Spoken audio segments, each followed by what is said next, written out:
ഈ സൂപ്പർ മാർക്കറ്റിനകത്തേക്ക് ഒരു കള്ളൻ കയറി വരുന്നു. നോക്കുമ്പോൾ അവർ അകത്തേക്ക് കയറിയതും ആദ്യം തന്നെ പുരുഷന്മാരെ എല്ലാം പുറത്തു പോകാൻ പറയുന്നു. അതേസമയം ഒരു പെണ്ണും ആ കൂട്ടത്തിൽ രക്ഷപ്പെടാൻ ശ്രമിക്കുമ്പോൾ ആ ലേഡി ഒരു വാട്ടർമെലനെ ഷൂട്ട് ചെയ്യുന്നു. അപ്പോഴാണ് അവിടെ ഉണ്ടായിരുന്നവർക്ക് ഈ വിഷയത്തിന്റെ സീരിയസ്നെസ് മനസ്സിലാവുന്നത്. ആ ലേഡി അവിടെ ഉണ്ടായിരുന്ന എല്ലാ ലേഡീസിനെയും ഒന്നിച്ചിരുത്തി സൂപ്പർ മാർക്കറ്റിന്റെ മാനേജറിനെ വിളിക്കുന്നു. അതിനുശേഷമാണ് മനസ്സിലാവുന്നത് ആ ലേഡി മറ്റാരുമല്ല, ആ മാനേജറിന്റെ വൈഫാണ്.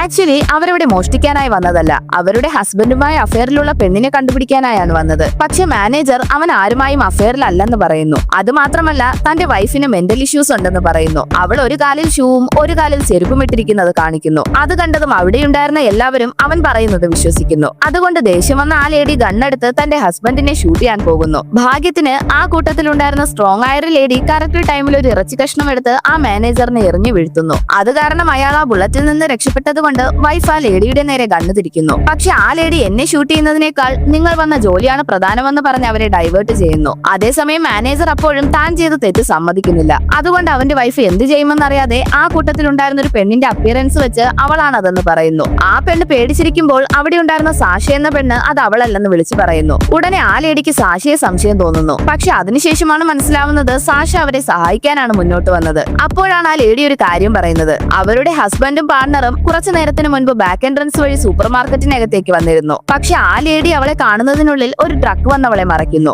ഉടനെ സാഷ എംപ്ലോയീസ് മാത്രമാണ് ആ വഴി യൂസ് ചെയ്യുന്നതെന്ന് പറയുന്നു. അടുത്ത നിമിഷം തന്നെ വൈഫ് 4 എംപ്ലോയീസിനെ മാത്രം എഴുന്നേൽപ്പിച്ച് ചോദ്യം ചെയ്യുന്നു. പക്ഷെ അവർ 4 പേരും ഓരോ കഥ പറഞ്ഞ് അത് അവരല്ലെന്ന് പറയുന്നു. അപ്പോൾ ആ മാനേജർ വന്ന് നമ്മുടെ മകനെ പറ്റി ചിന്തിക്കെന്ന് പറയുന്നു. പക്ഷെ അത് അവന് തന്നെ തിരിച്ചടിയാവുന്നു. കാരണം കുറച്ചു ദിവസങ്ങൾക്ക് മുൻപ് ആ മാനേജർ അവന്റെ പാർട്ട്ണറിനൊപ്പം പുറത്തു പോകാനായി മകനെ ഒരു റൈഡിൽ ഒറ്റയ്ക്കിരുത്തിയിട്ട് പോകുന്നു. അപ്പോൾ അച്ഛനെ കാണാതെ അന്വേഷിച്ചു വന്ന മകന് ആക്സിഡന്റ് ആയി പരിക്ക് പറ്റിയിരുന്നു. ഇപ്പോൾ ഇതറിഞ്ഞതും അവിടെ ഉണ്ടായിരുന്ന ലേഡീസ് ദേഷ്യത്തിൽ ആ മാനേജറിനെ അടിക്കാൻ തുടങ്ങുന്നു. ഉടനെ സിറ്റുവേഷൻ കൺട്രോൾ ചെയ്യുന്നതിനായി ആ ലേഡി ഗണ്ണെടുത്ത് ഷൂട്ട് ചെയ്തതും പെട്ടെന്ന് സാഷ യഥാർത്ഥ കുറ്റവാളിയെ കണ്ടെത്തിയതായി പറയുന്നു. നോക്കുമ്പോൾ അവൾ അവിടെ ഉണ്ടായിരുന്ന എംപ്ലോയി നമ്പർ 3 കാണിക്കുന്നു. ഉടനെ എംപ്ലോയിയും മാനേജറും അത് നിരസിക്കുമ്പോൾ സാഷ ഒരു കാര്യം പറയുന്നു. ആക്ച്വലി ആ ലേഡി ഓരോ എംപ്ലോയീസിന് നേരെയും ഗണ്ണ് കാണിക്കുമ്പോൾ ആ എംപ്ലോയിക്ക് നേരെ എത്തിയപ്പോഴാണ് മാനേജർ ഇടപെട്ടത്. പക്ഷെ അവളെ സംശയിക്കാൻ ഇത് മാത്രം പോരാ. അതുകൊണ്ട് സാഷ അവരുടെ ഫോൺ ചോദിക്കുമ്പോൾ ആ ലേഡി ഗണ്ണ് കാണിച്ച് അത് കൊടുക്കാൻ പറയുന്നു. നോക്കുമ്പോൾ അവരുടെ ഫോൺ ഓപ്പൺ ചെയ്തതും സാഷ സംശയിച്ചത് സത്യമാണെന്ന് മനസ്സിലാവുന്നു. അവസാനം അവർ രണ്ടുപേരും കൈയോടെ പിടിക്കപ്പെടുന്നു.